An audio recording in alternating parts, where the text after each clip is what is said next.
Welcome to Cosmic Comics, Games and Collectibles, your zen of geekism. We carry comics old and new, magazines, toys, games like Pokemon, Magic, D&D. Want Godzilla, Ultraman, Star Trek, Ninja Turtles, Funko Pops? You'll find it all here. Shop our Cosmic Sound Room and pick up a record or two. Enjoy our Comic Coffee Lounge with a cup of Sasquatch coffee or a delicious menu item while geeking out over a super cool movie on our big screen. Come by and say hello to Maui. Cosmic Comic, Games and Collectibles. Superman loves us, and so will you.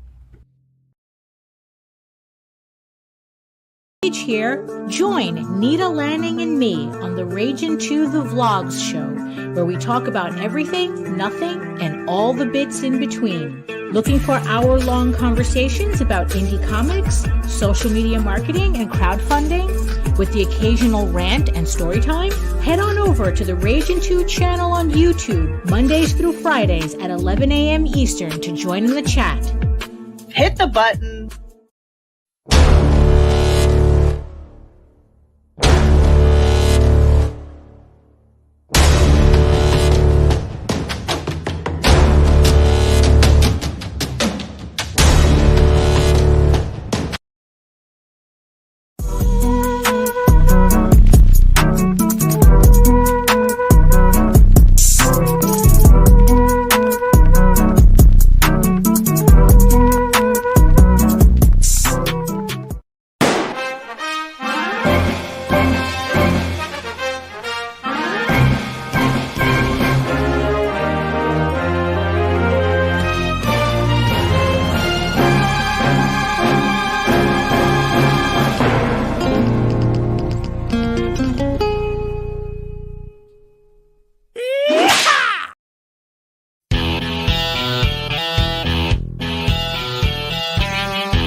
Ed Gein, Demon Hunter, on Indiegogo. After a deranged demon escapes the bowels of hell, Satan is forced to send a damned soul back to Earth as a demon hunter.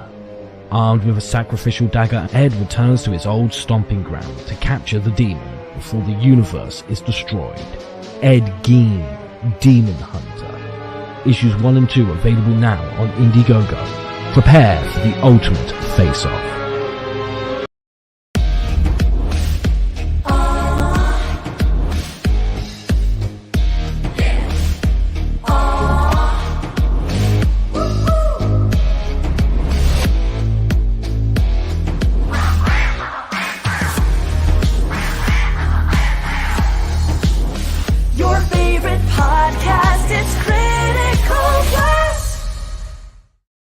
And good evening, everybody. I am RJ Carter, Senior Managing Editor here at CriticalBlast.com, Chief Envelope Licker for Critical Blast Logistics, Myopic Proofreader for Critical Blast Publishing, and I do answer the phones for Critical Blast Consulting.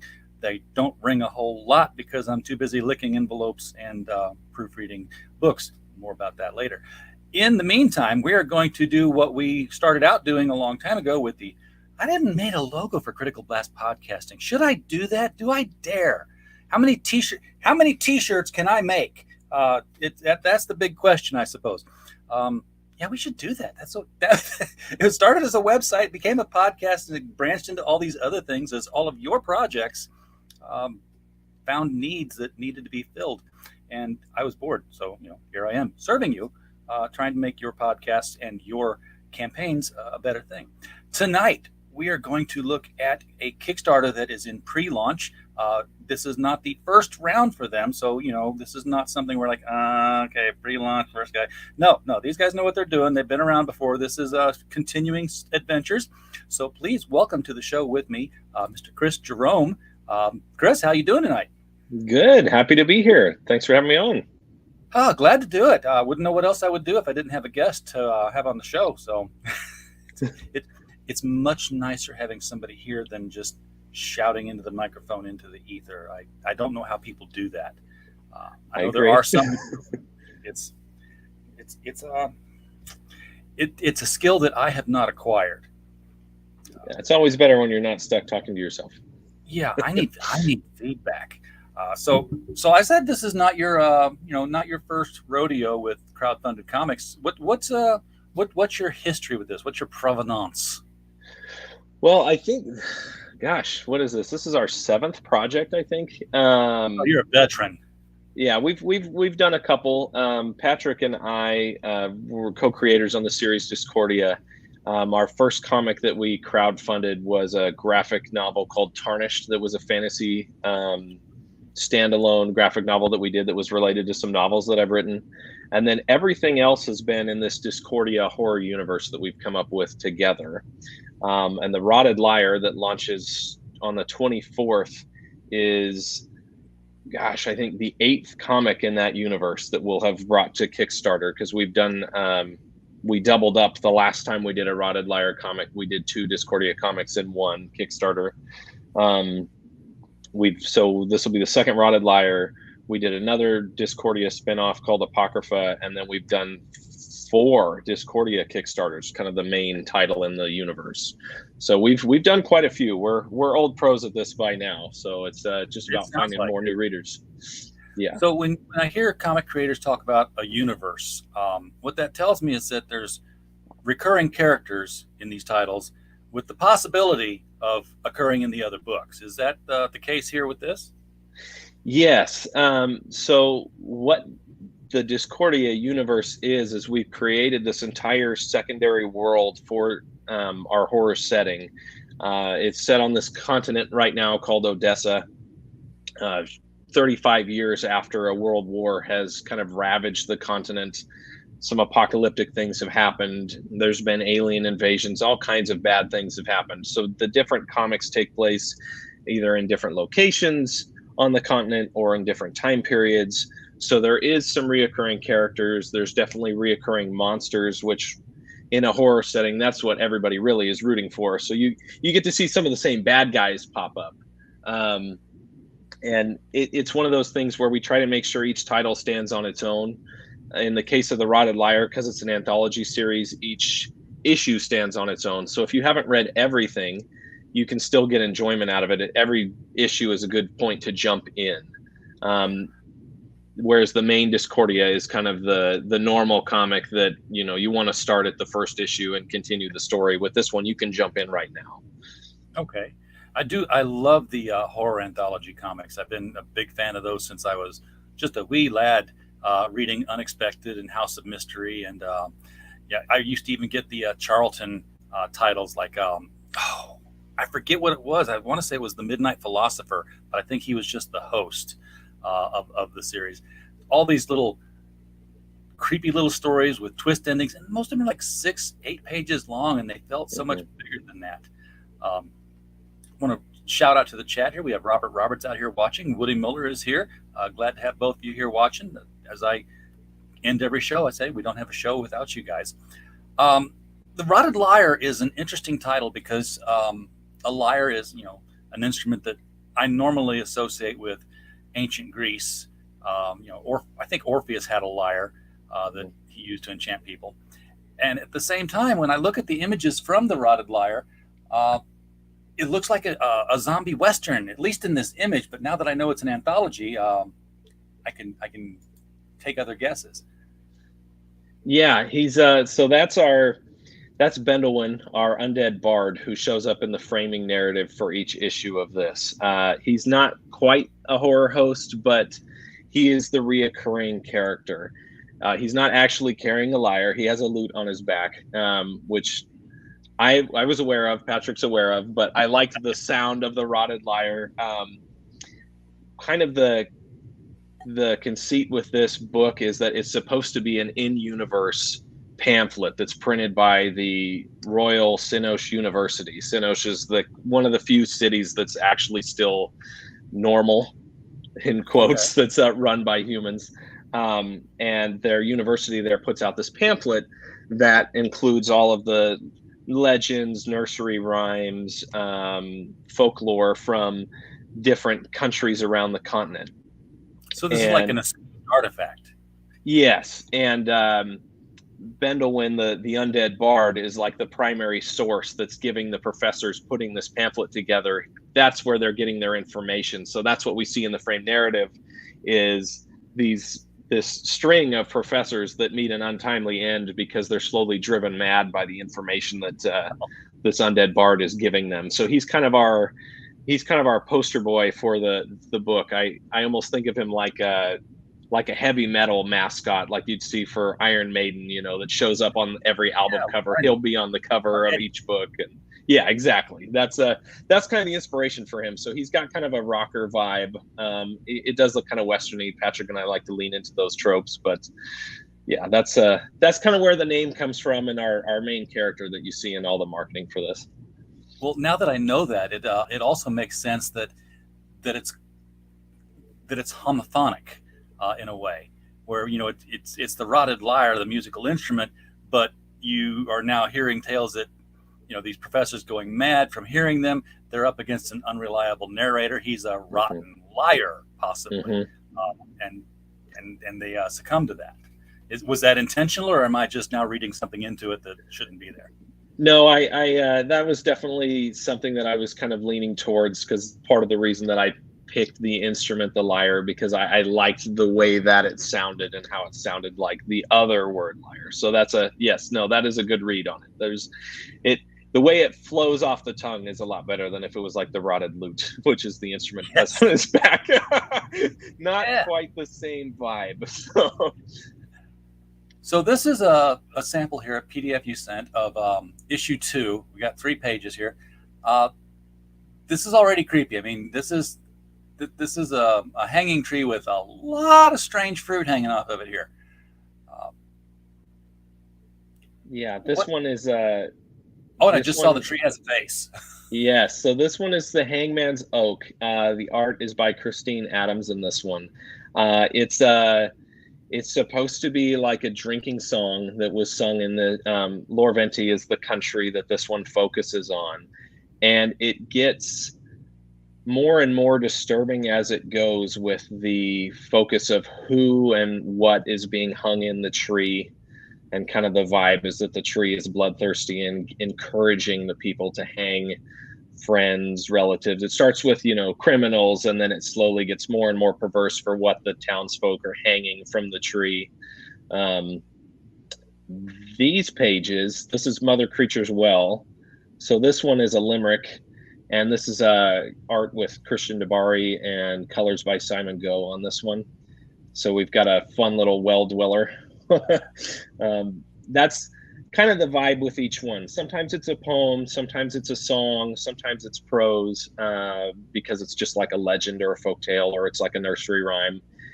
We mix it up. Each one is a different vibe. Okay, so these are these like the twist ending kind of horror stories that were in some of the anthologies I mentioned from earlier on, or are these more Lovecraftian, where it's like we're starting out in horror and we're going to get worse as it goes along? It varies. Some of them have kind of the twist. Some of them start out messed up and just get progressively more so. So like down here, the page on the left, Lord of the Grove. That one is, you kind of have the Swamp Thing vibe with this deity that is watching over this forest. It doesn't necessarily have a twist. It just gets the clashes between humanity and this deity get a little more violent. But then on the right, on Marchland, is like a sea shanty that's illustrated, and it starts out seemingly normal, with these people trying to colonize this island, and then it gets a little more twisted as it goes. The song is still upbeat. Like a sea shanty would be, but you start to see some different things happen to the protagonist and the people that run into some really bad luck as they're trying to colonize this supposedly uninhabited island. And all of this is, of course, happening in the world of Discordia. Even if they're a legend, it's still set somewhere in that world, maybe at a time forgotten, because you said they're legends that people across the world tell in their folklores. Yes. So one of my intent with this is that like you said, with the unreliable narrator, we'll have this as a basis, like jumping off point. This is the in-universe song that people sing, but maybe the true history has been forgotten. And there might be a point where in the main Discordia or one of the other spin-offs, one of the characters will go to the place where this song or story took place and might run into one of the creatures or characters from that. But they might be slightly different than what you've already seen in the Rotted Lyre, because in Discordia, you'd be running into what the reality is rather than what the legend is. So that gives me some narrative flexibility that if I want to change a detail later, I'm not retconning necessarily, because I've said up front that this is an illustration of what the in-universe legend is. So I gave myself an out a little bit. So do we ever see characters in Discordia sitting around reading the Rotted Lyre? It is it's something that is going to show up in the background. So issue 3 of Discordia that has not gone to Kickstarter yet, we'll see some people like reading it on the train. I've been putting it into the notes to have it as a background. Some characters have made some references to it, like, oh, you read that old rag kind of thing. In our short Make 100 issue we did of Discordia, we didn't make a reference to the Rotted Lyre itself, but we made a reference to one of the nursery rhymes from the first issue of the Rotted Lyre. They're talking about the Whitebeard character and whether or not that's what's stalking the characters as they're being picked off. It's not, but that's their first frame of reference, because it's the nursery rhyme from the region that they're in, and they, think maybe that is what's getting us. So okay, that's kind of cool that this supplements the stories that you see, even if that doesn't show up as an issue. If you've read these legends and you hear people obliquely refer to something, you're like, oh, they're talking about this. It's a very unique world building method. Lorenzo, welcome to the show. Glad to see you out there, my friend. Now you mentioned something about people on a train, and I hadn't thought about this, but what is the world setting for Discordia? Because I've seen all these different, you got your Western, you've got your when I think of professors, I think sort of learning all this stuff, I think sort of the Discworld professors, where everything's stuck in this forever medieval period kind of thing, and sea shanties and forests. Is this 21st century Discordia, or? It's the apocalypse that basically wiped out everything and kind of shifted reality happened right around their equivalent to World War II. So it has this diesel punk vibe with a very much mid 20th century. The tech level, other than some alien influences that they have, is very much what our equivalent of 1940s, 1950s. So they have a functioning monorail that connects the kingdom of Alventi, which is the only place that was really untouched from the apocalypse, to the outside world, which is what they've labeled Discordia. Kind of the background of that, their Nazi equivalent, the Concorde of Odessa, was conquering the continent. There was an alien invasion that brought this plague, and in their desperate final hour, the Concorde awakened something from the depths of the ocean that shifted reality, basically wiped out both sides, and then what was left is so apocalyptic and inhospitable that the locals started to call it Discordia, because it was the remnants of the Concorde. And that's where the title of the book and the setting comes from. And that monorail train is kind of what connects the last vestiges of humanity, if you want to go out to the frontier, so to speak, where it's just chaos. And nobody's stopping you from going out there if you choose to do that, then? Nope, you can go out there. Just recently, right before the comic started, Prohibition ended in Alventi. So there was our main character in Discordia, Cole, was a bootlegger that was running whiskey across the border, where they were distilling it out in Discordia because the police didn't go out that far, and then they ran it under the train tracks, under the monorail, through this mountain pass. And so it does have this Wild West frontier apocalypse vibe when you go out there, and Alventi is more of this Victorian London kind of setting. Studio 38 in the chat says that the book sounds like an absolute trip. I'm digging what I'm hearing here. When are you going to launch this Kickstarter? You got a plan to go soon, or? Yes, the 24th, which is Tuesday. So Yes, it we'll is. we'll be launching this just 2 days from now. Okay, and within this Kickstarter, will there be options for people to get the backlog of these titles so they can kind of catch up on stuff? Absolutely. So we'll have a couple different levels. You can just get the backlog of the Rotted Lyre, which would be issue 1, and then this new issue, or you can get all, like I said, I believe 8 issues now. So that's both issues of Rotted Lyre, Apocrypha, which is a one shot that's set in the Discordia universe, and then issue 0 of Discordia, which was 6 shorts that had been previously on Webtoon, and then new ones for that Kickstarter that kind of set the stage for the world. Make 100, which was a short we did for the Kickstarter's Make 100 project, and that is just kind of like a prologue to the main story of Discordia. That's Cole in the Prohibition days actually trying to run whiskey into the country, and his team of bootleggers being picked off by a monster. And then you can pick up issues 1 and 2 of Discordia, which is where the main story, overarching story actually starts. So you can get all of it at once if you want, or just jump into the Rotted Lyre if this is more your jam. Okay, so you mentioned Cole, the bootlegger. Is he one of the main characters, or do you even have recurring human characters for readers to latch onto and associate with and follow the adventure through with? He is the main character of Discordia, at least as long as his lifespan allows. So Cole has been the protagonist in Make 100, issue 1 and issue 2. Issue 2 also introduced Regina, who's another character.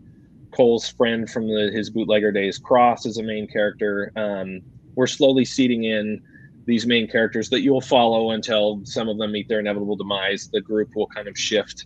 But the main premise is that Cole, now after Prohibition has ended, has become a private investigator.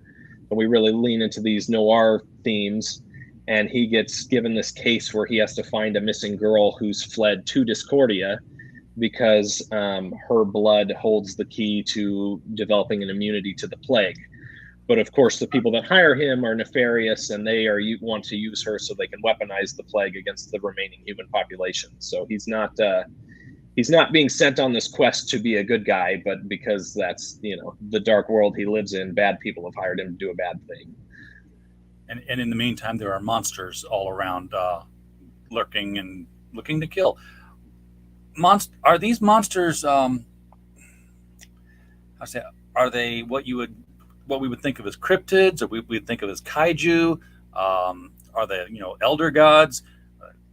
Big, small? All of the above. When I came up with this idea for Odessa and the Discordia setting, I kind of thought it as like this kitchen sink horror where I could throw in anything, but I wanted to make it organically fit together. So the continent of Odessa had the classic monsters, werewolves, vampires, revenants, zombies, things of that nature for hundreds of years. And then at one point, a couple alien races landed. They've commingled with humanity, so they're there as well. Then during the war, as I mentioned, there was another alien invasion. This was a little more Lovecraftian. The plague bearers, as they were called, they're like these extraterrestrial jellyfish almost that spray out this mustard gas that turns people into monsters. And then when the Concorde woke something up in the ocean, that is more straight Lovecraftian. Tears were ripped into other realities. You've got tentacles coming out, rain clouds that drop acid on people that turn them into giant tentacle-covered monsters. So there's a little bit of everything. There's more traditional demons. You've got, like the Lord of the Grove here is like this swamp thing, but he's like this ancient pagan type deity.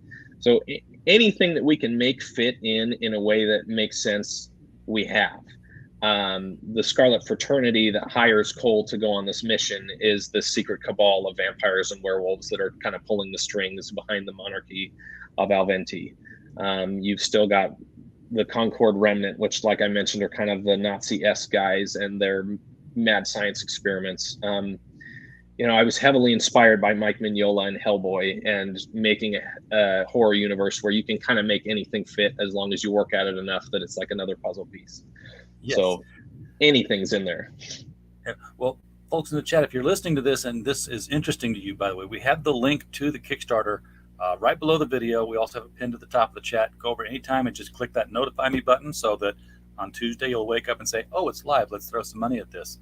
The countries that you're throwing out here, Odessa obviously makes me think of Greece. Alvente is Italian.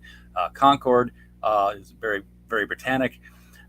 I'm just wondering, this whole reality shift because of what was done. That would mean that, their past reality shifted too. And I'm just wondering, did something bad happen on Earth and reality shifted and it became this alternate dimension Discordia? No, this is definitely, it's its own planet. The planet's called Malarn. I have some other continents planned. Okay. I definitely, the naming conventions and some of the cultures are based on real world cultures to kind of give a jumping off point so that there is some level of familiarity for readers so that it's not 100% alien to you. But it's not meant to be an alternate Earth. It's not like Middle Earth where it's Earth in the past or Earth way in the future. It is its own thing, but there's enough crossover, so to speak, so that you can kind of get your bearings before, I start throwing all the weird monster crap at you. It's weird, but developed similarly. Yes. Kind of like one of my favorite books that got canceled far too soon because the entire company disappeared. Ruse. Do you remember when CrossGen did all their books? No. All right, tell me about it. Oh well, it's not at all like this, but it was another planet, and it was I want to say the main character's name was Simon Archer, and he was basically Sherlock Holmes. It was a very Victorian developed planet, but slightly more further ahead with some technology. And instead of Dr. Watson, he had a lady who was assisting him that nobody knew she could freeze time. And because she was an agent of all the cross-gen titles were on different planets, but they were connected in a way that was mysterious, and we never got around to learning. There was always this same sigil that was showing up in all the books. That's cool. And I think we did learn that Simon Archer was so keen of mind that he was able to notice losses of time, no matter how minute.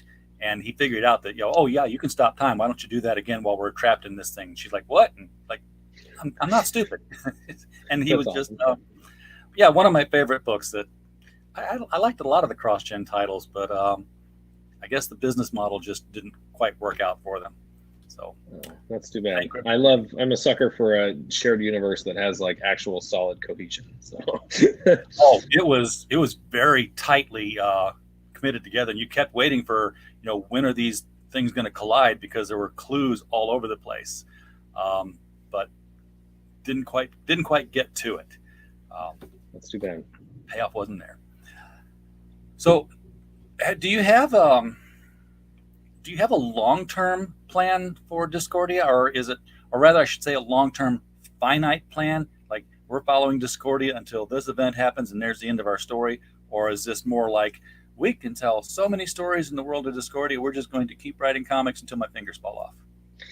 A combination of both of those. So as far as the world goes, I want the world to have a permanency where we can tell stories in this setting as long as we want, forwards and backwards. I've got lots of stories planned going back to prehistory.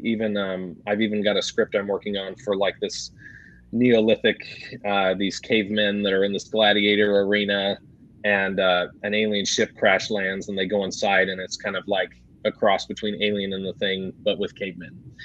Or I know a couple story arcs ahead down the future following different characters, but I want each story arc to have a good, clear beginning, middle, and end, so that story feels like it doesn't go on forever and overstay its welcome. Those characters accomplish or don't accomplish what they set out to do, and then we kind of put them to rest. The setting will change a little bit because of their actions or lack thereof, and then we move on to the next thing. So like the main Discordia arc that we're working on that I mentioned, Cole is the main character. That's a 15-issue story that we have planned. When that's done, the setting will be very different based on the actions and things that have happened from these characters. And then the next story that I have planned will be with some different characters, some reoccurring characters, and they'll have their own arc that will change the world slightly, so that there's very distinct time periods and really ripe storytelling potential for spin-offs and things, because the setting is just a little bit different each time. But I don't want the main story itself to just go on indefinitely, because then I feel like it starts to lose focus and lose purpose. So every story will have an end, but the setting I want to kind of be evergreen. Okay. You mentioned 2 alien invasions have occurred on the planet, and yet it's still sort of a diesel punk level of technology. How do you how was the planet impacted by the presence suddenly of aliens? First of all, did they even stay? I mean, an invasion is, you come and you either get beaten off or you take over. And since they don't seem to have taken over, I don't know if they emigrated or infiltrated society or where they're at now. That's a good question. So what happened, the first invasion happened actually in their equivalent medieval period, and the mothership, for lack of a better term, crashed in a country that's now called Shixia, because it's named that way from the race that took over. That's the Cliques, and they had their slave race, the Scabs, with them, and they almost conquered the continent because obviously of its very superior technology. But because their ship crash landed due to a minor slave revolt on the ship, they didn't have quite the edge that they would have if they had been coming to actually invade. And humanity and the Scabs band together, overthrow the Cliques, and almost eradicate them. So their technology didn't get disseminated perfectly out to humanity. There's little vestiges of it here and there where there's certain things that are a little more advanced due to the alien tech being present, but for the most part it's closely guarded, and they don't share because the survivors of their race snuck back into the mountains and are kind of hiding out in the remnants of their mothership, and very rarely leave or share anything because they were so thoroughly beaten down. They, for the most part though, have integrated. So we see them, like if you pick up the Make 100 issue of Discordia, for example, you'll see it. There's human bootleggers, there's a Scab bootlegger, and then there's the Cliques guy is helping load the whiskey on the truck. So for the most part, where you run into them, they're integrated, like almost just like an epic fantasy setting, like D&D or something. But then yes, but then on the second alien invasion, when the Plague Bearers came, because they brought a plague with them that just about wiped everyone out, that had a massive effect and changed the entire trajectory again of the war and all the countries and everybody else that was left. Because of that, there's not a lot of them either, but there are pockets where you run into the Plague Bearers, and it's like running into an active landmine 10 years after a war is over. And you accidentally set them off and they release their gas, and people in the area get sick and mutate and cause all kinds of problems. But for the most part, the technology not being shared and their society being so thoroughly destroyed from a variety of factors is why the human portion still had a similar trajectory to ours, with a couple hiccups that were different. But then that's why you still have the alien races that kind of run around and interact, just at a much lower capacity. There's not very many of them left. So somebody has advanced computers that are capable of interstellar travel, but the world itself is still in an industrial era kind of age. Yes, and because of the diesel punk and the presence of a little bit of magic and some of the alien tech, we run into some very interesting technological advancements that do change things. In issue 2 of Discordia, Cole visits a Cliques, one of the aliens, and they have this gate with kind of this Geiger-esque feel to it, that you've got to give some blood to this face that comes out, and it opens up, and there's a guy in there that's an arms dealer, and he buys this laser gun basically that helps him win a battle later on. There's an oracle that they're going to go visit that is not an oracle in the Greek sense, where it's like a person in a cave, but it's a guy hooked up to a bunch of machines with like an old tube TV on the other end, and you see the visions on the TV screen because of the technology, and the wires just are running into his eyes. So there's going to be some little tweaks like that give them some different technology than what you would expect to make it a little more interesting. All right. Mike Walters, welcome to the chat. Thank you for liking and sharing the stream. Always appreciate getting the word out for our guests so that more people can see their books.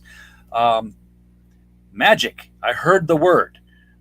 So now we've not got just monsters and alternate developmental planets and aliens, but now we've also got spells or how does magic work in your world? Is it like the monsters are magic, or are people working magic? There's a little bit of both. We see some witchcraft. One of the shorts in issue 0 introduced one of our reoccurring characters, Maggie Thorne.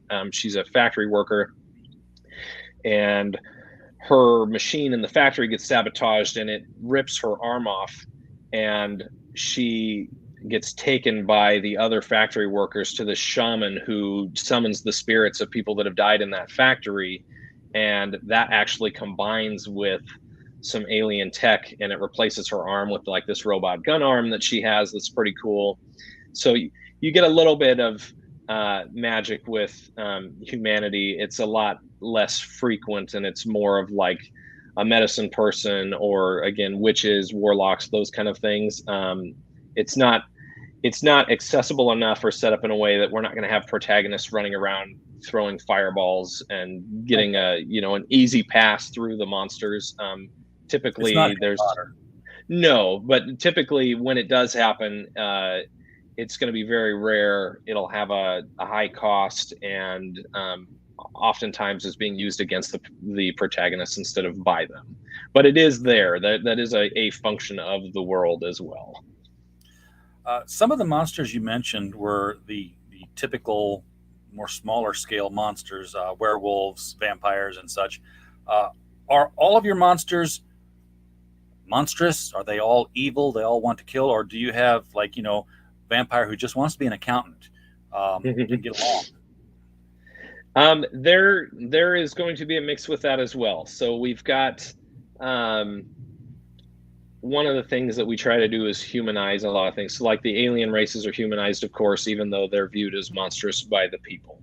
There will be characters that have things happen to them that give them connections to monsters. Somebody getting bit by a werewolf, for example, something like that, and they still have a human side to them. Even as evil as they are, one of the vampire characters that we run into in issue 2 is a frequent at the brothel that one of the protagonists works at, and then that's where the connection to him happens. Not every monster is evil. There's definitely going to be ones that are misunderstood, or some that are just animals.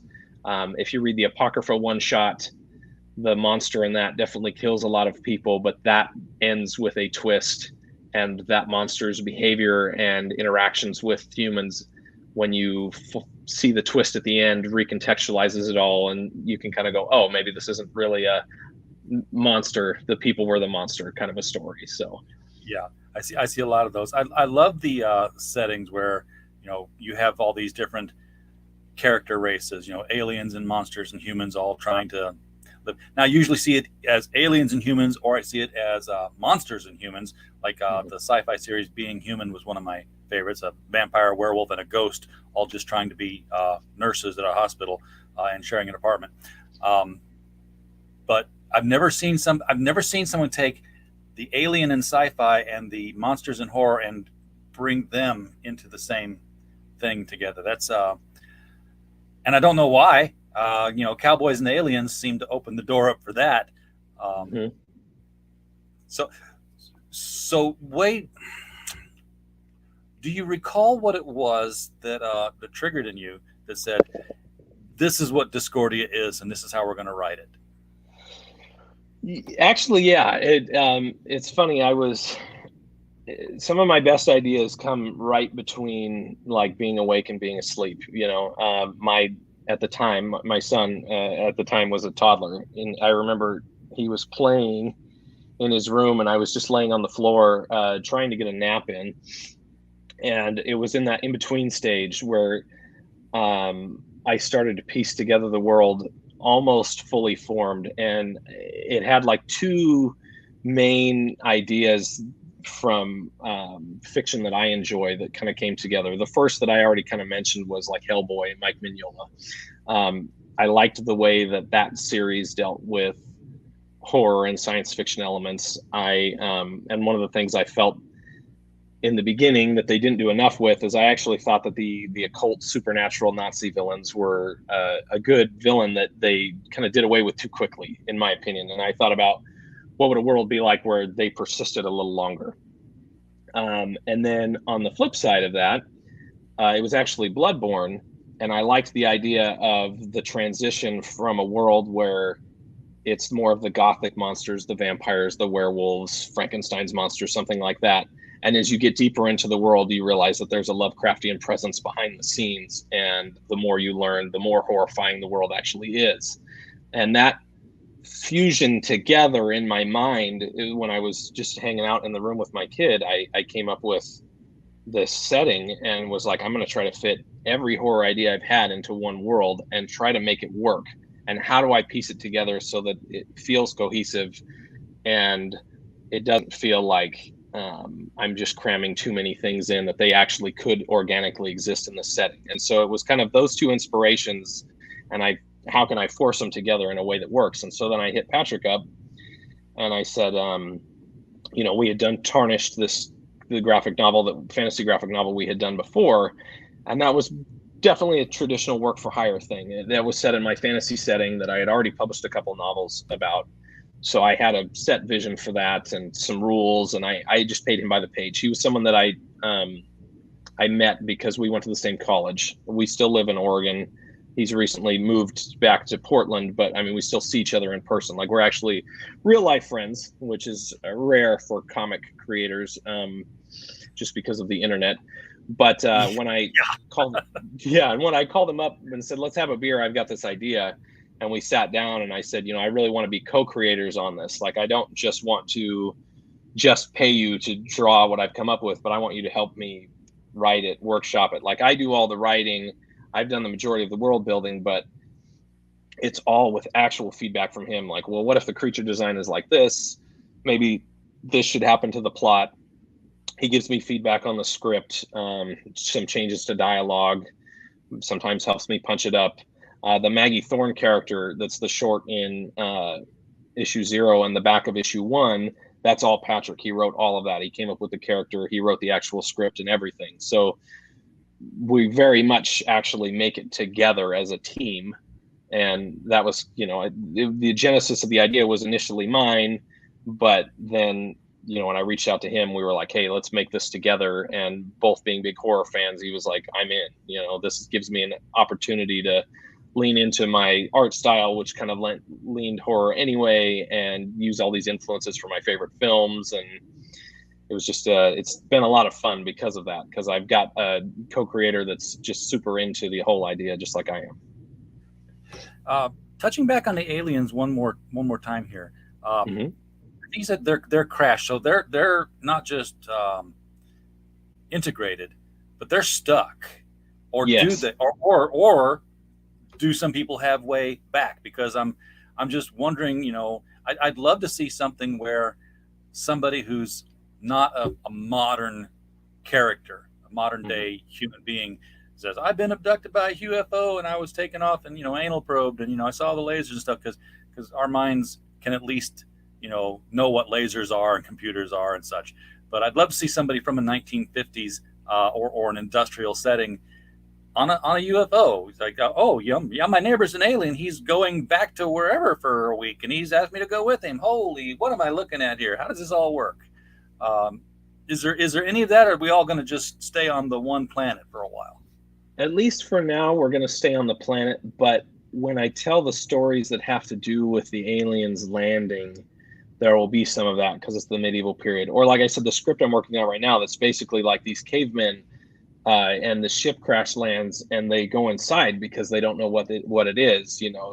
Like this fire from heaven, basically, and they think maybe this is the gods or something, and they go in the ship and they get stuck, and then it turns out that it's far from divine inside.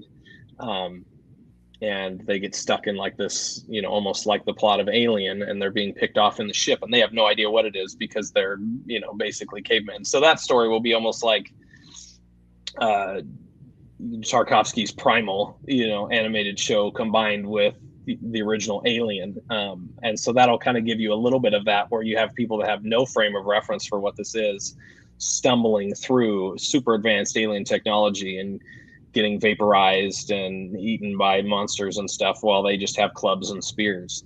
And I think that that's going to be a fun dichotomy to explore. That one's been a lot of fun for me to workshop that script and kind of polish it up too. I can't wait to see that one.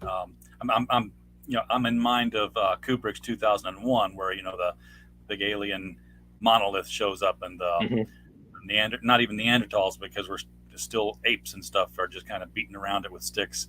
But to see him get into a UFO and just start getting vaporized, I'm assuming that some of the smarter ones are going to figure things out, and that if cause thinking to occur, unless it's just a massacre, which is also cool. Just kill them all. There's gonna be a little bit of both. Okay. I think I got everything that I thought I needed to know about Discordia and the Rotted Lyre. We talked a lot about Discordia. The project is actually the Rotted Lyre, which is the book that's written in Discordia and has made its way out to the real world, so you can read these legends that people tell on this planet. Launching Tuesday. This is the page that's there now. If you're watching this on a replay, don't worry about where it really is. If you click this link, Kickstarter will kick you right over to the live page, so you'll be able to get in on it. I have already, you can see, saved. I already clicked this thing, so I encourage you to follow the links tonight. Get over there and just click on the save button. It doesn't cost you anything. Just puts it a little reminder in your head that this project exists out here and that you have some interest in it, and that way you won't miss it. I've seen plenty of projects where I come back like, oh yeah, I wanted to get that. When was? Oh man, it finished. It's closed. It happens to me all the time. Yeah, especially with Kickstarter, because it's like if it's Indiegogo, it's like, oh, it's closed, but it's in demand. I can still order it. About the project itself, we talked very much about the book, which is actually the most important part. But no crowdfunder is ever just the book. Right. There's always, there's trading cards, there's action figures, there's posters and prints and magnets and T-shirts and lions and tigers and bears. What, if anything, do you have planned as the attractive tchotchkes for this campaign? Gotcha. So in the past, we've done things like pins. We've done prints of the maps and stuff, because we've got some really cool detailed maps for the setting. This time, I haven't settled on anything specifically like that. I'm kind of operating on feedback of what people like. We've done tarot cards before.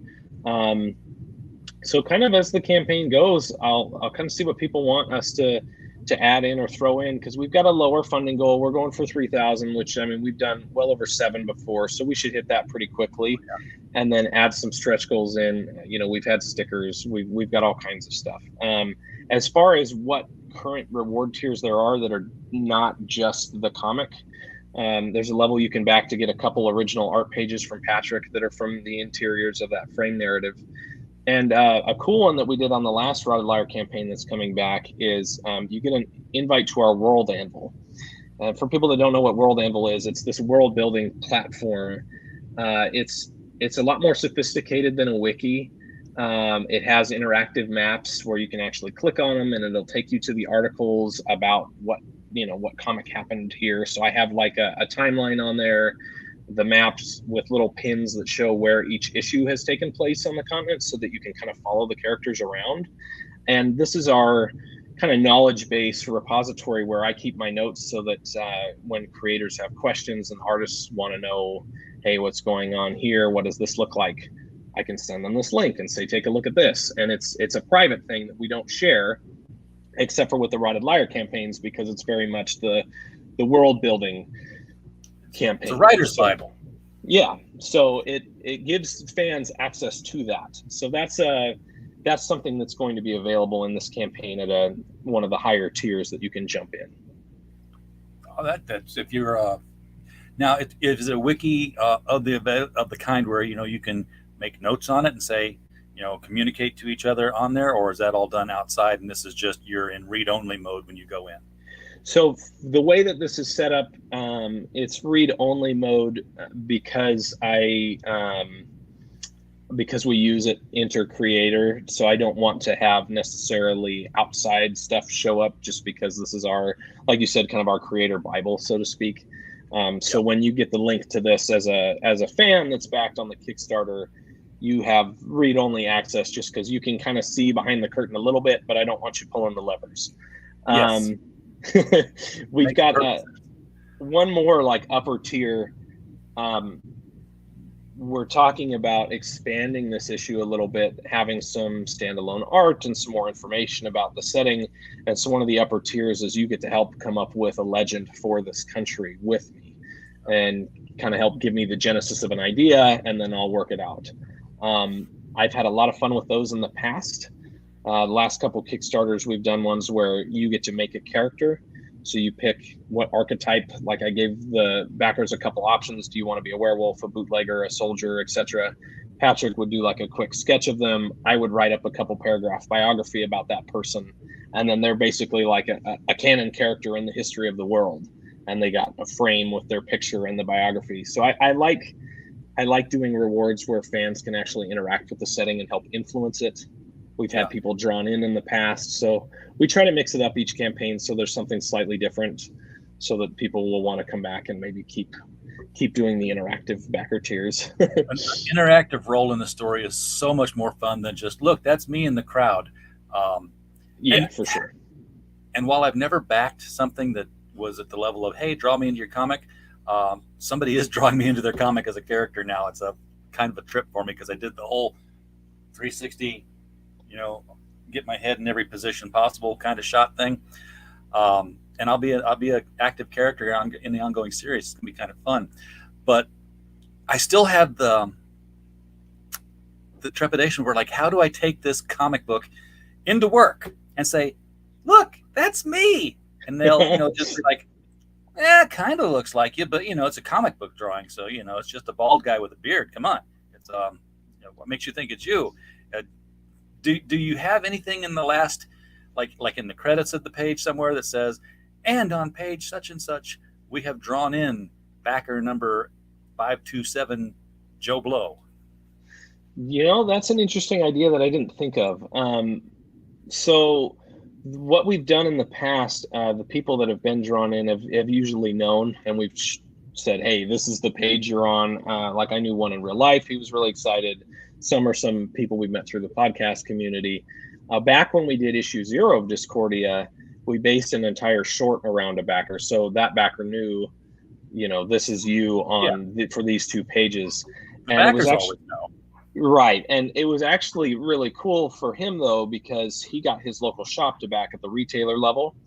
And then he did a signing of our comic in his shop because it was him as a character. And he said that was like one of the highlights of his life. And that, to me, was just like one of the coolest things to hear, that he was that invested in the story that not only did he show up in it, but then he did a book signing with it. And I was just like, that is awesome. And man, what a cool experience just as a creator to be like, here you are, you're in it, and then you get to get the added enjoyment out of like making an event out of it, out of your local shop. So that's really neat. Yeah, absolutely. That's very cool. Studio 3B sets out. He loves perks like that, and a lot of people do. It's a new thing, really. I mean, it's not brand new anymore, but before crowdfunding came along, it was basically, unless you were a friend of the artist, and he's like, yeah, I drew my buddy into this panel. Or, sometimes you'd see the DC Comics crew or the Marvel bullpen would be in a background shot as the Hulk would crash through the building, or they'd be in the street saying, look up in the sky. And, look, there's Len Wein and there's Julie Schwartz. And so the crowdfunding tier of getting drawn in is pretty cool thing. I know one guy, and I must not know him very well because I'm not recalling his name, or at least his user handle. That's what he always goes for when he sees a comic with that. It's like he's got this growing collection of just his. He's like the Stan Lee of the crowdfunding universe, like Stan Lee is in the Marvel Comics cinematic universe, just always appearing, just bouncing around like a watcher. Yeah, and I think that is really awesome. We've got our local comic shop that has kind of supported us from the beginning. Well, it was our local before Patrick moved back to Portland, since we were in the same town. Their shop cat is a recurring character at the bar in Discordia.